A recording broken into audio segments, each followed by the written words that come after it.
Nadu, when you said that by neglecting Sanskrit, they have done a great disservice. I was a little surprised because it goes very much anti-popular. But I just... And you use very strong words. You did disservice. I was very scared. No, the truth has to be told. You see, can you read Tirukkural in English? You can understand what Vallur wants to say, but you can never understand the juice. The same way, how can you read mantras in Tamil? Tell me. It has got its own vibration. You understand? Mantras are not linguistic. They are sounds. What is the other word? Phonetic. They are phonetic, not linguistic. If it is a linguistic, prose can be translated. All prose literature is linguistic, can be translated. All poems are phonetic. That cannot be translated. How can you translate? It's from heart to heart. It can never be translated. This guy should understand what to do. And likewise, numerology, gemology, and all that, you blasted. I worried. Enough. If you believe stones only, you will be nothing more than a stone.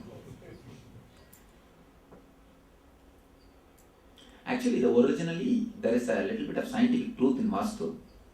But these guys have added too much of rules, and just like a contract between doctors and medical shops, it has become a contract between the civil engineers and the Vastu guys.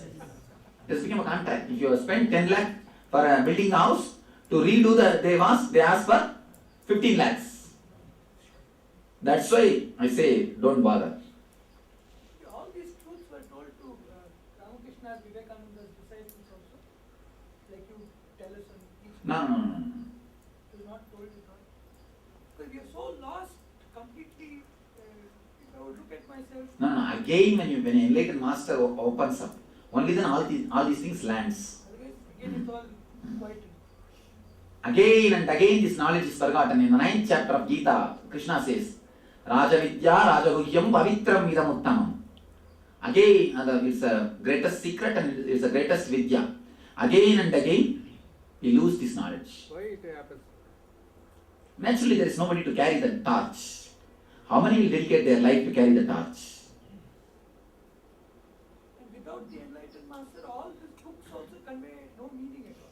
No meaning, just confusion. Just confusion, nothing else. Without master, simply confusion.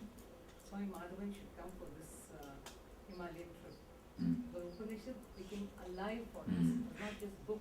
I started speaking on 3 Upanishads. I understood Upanishads only after I came to you. I had 2 big collections which were gathering dust. Just keep under the pillows. Now I'm reading one book in a night. That level of understanding is there. Before nothing. Actually, that's what, when the Guru blesses you, all the knowledge comes just like it comes to you. And actually, in this one diagram, I put all the zigzag puzzles have fallen in one line. Over. This same concept is explained in Taittiriya Upanishad. Annamayam and all the 5 koshas. Annam na jat nabhyajanat, annam na ninjat tat pratam. Then about the 5 koshas, there are beautiful mantras. I'll chant after there is a long mantra which actually, it starts with one trend.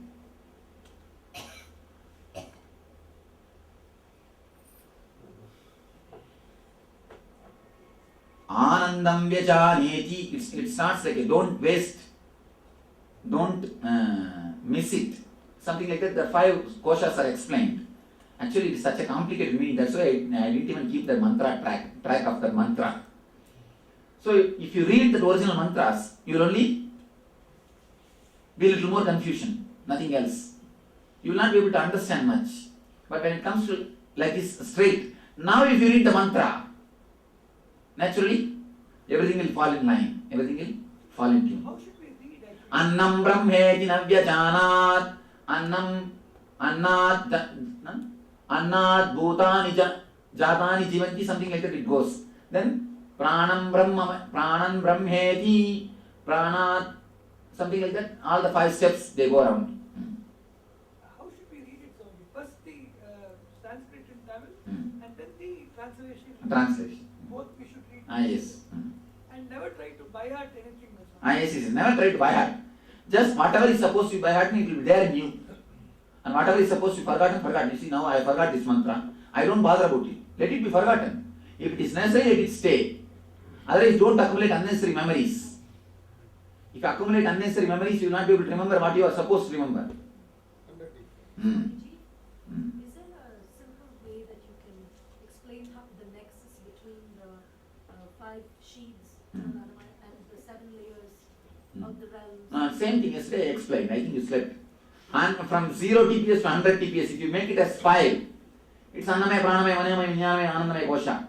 If the, from 0 to 100, if you make it as 7 portion, 7 bodies, over. One and the same. 100 by 7, how many percentage it comes? 13. 7 bodies. 20. 5 bodies, over. Same thing. Simply the same thing. That in that we cleansed and inserted. In this you are working. Inserting the consciousness, awareness. Don't think in one instance we can become enlightened. In that I am helping you to leave the body with consciousness. It's only for death, this for living. Here I am trying to give you a resort. Even at the time of living you can go on rest and have your own parking space.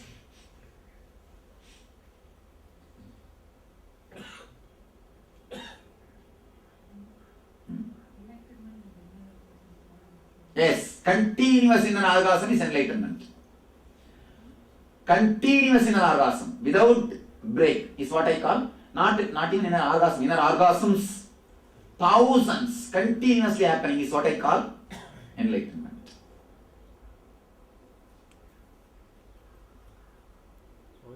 That is why the moment I put my hand on your head, you feel so much of energy. Something is being showered.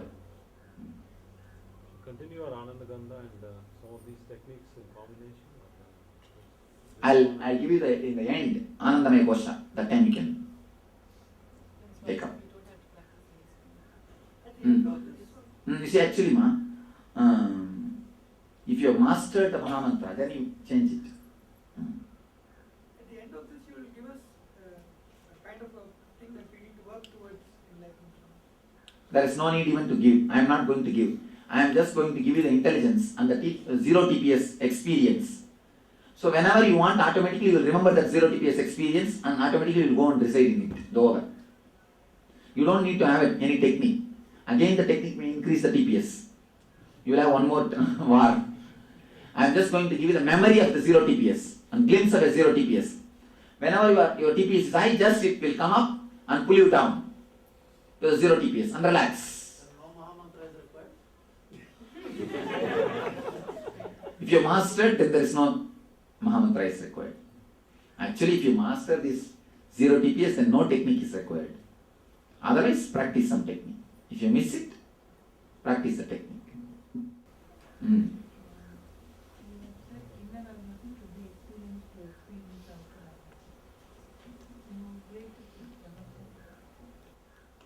Inner orgasm should be experienced to experience the outer orgasm. See, the outer orgasm is chemical. It can happen anytime. But the inner orgasm is spiritual. When you create that much of energy, only it happens. How to relate with the brahmacharya? When the inner orgasm happens, you don't need outer orgasm. It is not that you can't have outer orgasm. You don't need outer orgasm. That is when brahmacharya happens. But till the inner orgasm happens, you can never become a brahmachari. You will be only suppressing, celibate, dead, poor fellows. And I think according to me, the worst jivas on the planet Earth is people who have become swamis and not become enlightened. They are the worst jivas. They are the worst jivas, totally in depression. And not achieved enlightenment. That's those jivas. It becomes Unless the inner orgasm happens, the outer orgasm you can never stop aspiring or having desire for the outer orgasm. Celibacy, brahmacharya can never happen. Even if you suppress, it can be only celibacy, never the brahmacharya. Swamiji, for a Westerner, how can you become a Swami without being enlightened? That's what, you can't become Swami. Don't become Swami, better don't. You saying there are Swamis, right? Yes, in the East, they are just like monks. They take up this life and they don't get enlightened. There are people like that. There are millions of people like that. Only few handful of Swamis get enlightened. Most of them are escapists, Escapism. My vision for new humanity, new kind of beings, maybe it will materialize in the Anandapuri project. The physical health, all the naturopathy and everything I'm trying to bring, and each one will help each other. It will be like helping each other. I'm trying to create a humanity which will live with a total love and understanding. Love, joy and understanding. Because that is the main thing which is lacking in the society. Otherwise you will become such big force.